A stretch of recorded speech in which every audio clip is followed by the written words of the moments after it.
Good morning dear students. Hindi class में आप सबका स्वागत है। तो बच्चों, आज हम हिंदी व्याकरण करेंगे। हमने पिछली क्लास में पाठ 2 पूरा कर लिया था। आज हम उसके अभ्यास के प्रश्न करेंगे बुक में ही। ठीक है, तो सभी अपनी हिंदी बुक निकाल लो। देखो, हिंदी व्याकरण बुक और पेज नंबर 9 सभी खोलो। अभी हम लोग क्या करेंगे? अभ्यास के प्रश्न उत्तर। तो जैसे जैसे मैं आपको बोलती हूँ आप वैसे ही अपनी बुक में लिखते जाएंगे। ठीक है बच्चों, तो शुरू करते हैं आज की क्लास। हिंदी व्याकरण पेज नंबर 9। इधर लिखो CW, डेट डालो आज का 06/05/22। तो अभी हम जो कार्य करेंगे सब अपनी बुक में ही लिखोगे आप लोग। ठीक है, मौखिक प्रश्न, प्रश्नों के उत्तर दीजिए।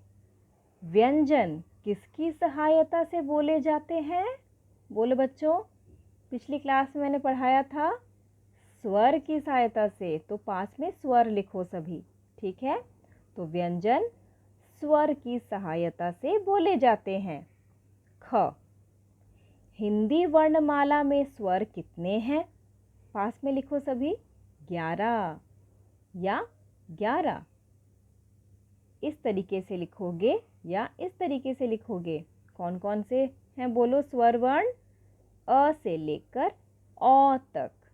अ, आ, छोटी ई, बड़ी ई, छोटा ऊ, बड़ा ऊ, री, ए, ओ, औ। ये क्या है? 11 स्वर वर्ण। चलो, लिखित प्रश्न नंबर 1। सही उत्तर पर सही का चिन्ह लगाइए। 3 ऑप्शन दिए हुए हैं, जो भी सही है उस पे टिक करना है। पहले प्रश्न को हम पढ़ेंगे। क, भाषा की सबसे छोटी इकाई क्या है? वर्ण। वर्ण पे सभी टिक करो। Very good. ख, वर्णों का निश्चित क्रम क्या कहलाता है? वर्णों का क्रम क्या कहलाता है? वर्णमाला। सभी वर्णमाला पर टिक करो। Next page, page number 10। ग, अनुस्वार युक्त शब्द कौन सा है? अनुस्वार यानी कि ऊपर बिंदी। शंख। और ये दोनों क्या है? ये दोनों है अनुनासिक यानी कि चंद्र बिंदु। हम चंद्र बिंदु पर टिक नहीं करेंगे, ये अनुस्वार है। अनुस्वार युक्त मतलब होता है ऊपर बिंदी। ये है अंग, ऊपर बिंदी वाला शब्द। शंख। क्या है ये? शंख। ठीक है, तो इस पे सभी टिक करेंगे। नंबर 2, दिए गए शब्दों की सहायता से खाली स्थान भरिए। ये जो फिल इन द ब्लैंक्स है इसको हम लोग पूरा करेंगे। क, अह डैश के शब्दों में लगाया जाता है। ये क्या है बच्चों? ये है विसर्ग। विसर्ग इसको कैसे बोलते हैं? अह, इस तरीके से बोला जाता है विसर्ग। हाँ, तो ये संस्कृत के शब्दों में लगाया जाता है। इससे क्या क्या शब्द बनते हैं? प्रातः, दुख। ठीक है, तो इसके उच्चारण में हमेशा ह अंत में लगता है। ह अंत में लगता है। ठीक है, तो ये संस्कृत के शब्दों में लगाया जाता है। तो लिखो यहाँ पे नंबर 1 संस्कृत। ख, वर्णों का समूह डैश कहलाता है। क्या कहलाता है? वर्णमाला। वर्णों का समूह क्या कहलाता है? वर्णमाला। लिखो नंबर 2 पे वर्णमाला। ग, अंग तथा अह, ये दोनों क्या है बच्चों? अयोगवा। अयोगवा कहलाते हैं। तो लिखो अयोगवा। ये क्या है? अनुस्वार और ये क्या है? विसर्ग। तो लिखो यहाँ पर अयोगवा। घ, क्य, त्र, ज्ञ, श्र, ये 4 क्या है बच्चों? कौन सा व्यंजन? संयुक्त व्यंजन है। तो नंबर 4 पे लिखो संयुक्त। अंग, वर्ण को डैश भी कहते हैं। वर्ण का एक और नाम क्या है? अक्षर। तो नंबर 5 पे सभी अक्षर लिखो, ठीक है। क्वेश्चन नंबर 3, नीचे दिए गए चित्र देखिए और उन चित्रों पर गोला लगाइए जो स्वर से शुरू होते हैं। स्वर मतलब अ से औ तक स्वर होते हैं ना बच्चों 11। तो हम क्या करेंगे, जो उनसे शुरू होते हैं चित्र देखकर हम पहचानेंगे कौन सा स्वर से शुरू हो रहा है, उस पर सर्कल करेंगे। ये क्या है, अचार। अचार अ से अचार, तो अ क्या है, स्वर वर्ण, इसीलिए हम अ पर क्या करेंगे, सर्कल करेंगे। ये क्या है बच्चों, बोलो तो, मोर। मोर किससे शुरू हो रहा है, म। तो इसको हम सर्कल नहीं करेंगे क्योंकि म क्या है, व्यंजन है, ठीक है। तो ये क्या है, देखो तोता है ना, तोता किससे शुरू हो रहा है, त से। तो ये क्या है, व्यंजन है, इस पे भी हम गोला नहीं करेंगे। चलो नेक्स्ट चित्र देखो, ये क्या है, अदरक।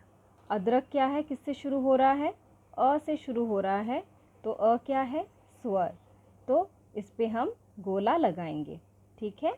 नेक्स्ट ये वाला चित्र देखो बच्चों, ये क्या है, कछुआ।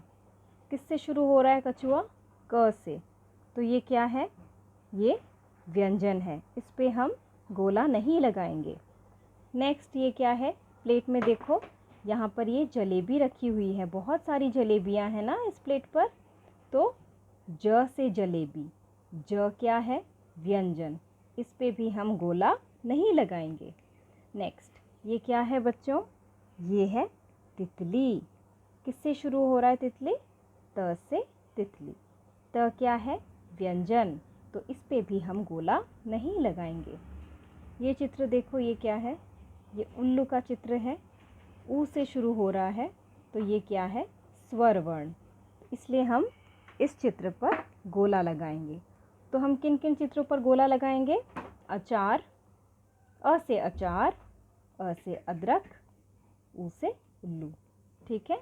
चलो क्वेश्चन नंबर 4, चित्र देखिए और उचित शब्द से मिलान कीजिए, यानी कि मैच द फॉलोइंग। ये जो चित्र दिए हुए हैं 4 और नीचे कुछ शब्द लिखे हुए हैं, तो अच्छे से पढ़ो, कौन सा किसके साथ मैच हो रहा है वो करो। तो सबसे पहले ये क्या है, ये है क्षत्रिय का चित्र। क्षत्रिय माने सोल्जर, तो क्षत्रिय कहाँ लिखा है, देखो श से क्षत्रिय, तो यहाँ पे इसको मिलाएंगे, ठीक है। दूसरा चित्र देखो, ये कौन है, श्रमिक है ना, ये परिश्रम कर रहा है, श्रम कर रहा है, तो श्र से श्रमिक, यहाँ पर लिखा है श्रमिक, इसके साथ इसको जोड़ेंगे। नेक्स्ट चित्र क्या है, देखो ये क्या है, त्रिशूल। कहाँ लिखा है त्रिशूल, इधर, तो इस चित्र को त्रिशूल से मिलाएंगे, ठीक है। नंबर 4 ये क्या है, देखो ये है ज्ञानी, ज्ञ से ज्ञानी, तो कहाँ पर लिखा है ज्ञानी, इधर, तो ज्ञानी के साथ इस चित्र को मिलाएंगे, ठीक है।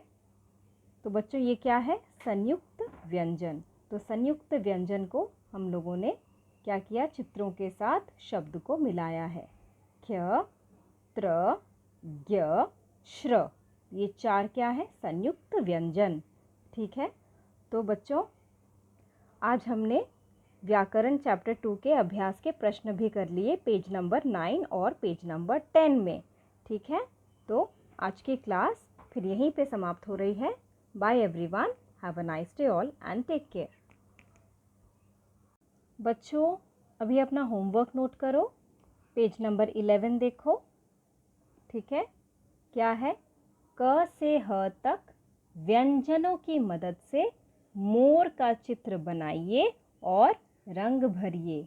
देखो यहाँ पे क्या है, क से ह तक व्यंजन लिखे हैं, तो ये जो डॉट्स है ना, तुमको ये डॉट्स जोड़ जोड़ के लिखना है, क से ह तक। देखो ये क है, फिर ख है, फिर ग है, फिर ऐसे करके सारे डॉट्स को जोड़ो। देखो एक मोर का चित्र बनता है, ठीक है। और उस पर फिर क्या करोगे तुम लोग, रंग भरोगे। ठीक है, तो ये आपका होमवर्क है, तो सभी अच्छे से कलर करना इसको। ठीक है, तो बच्चों बाय।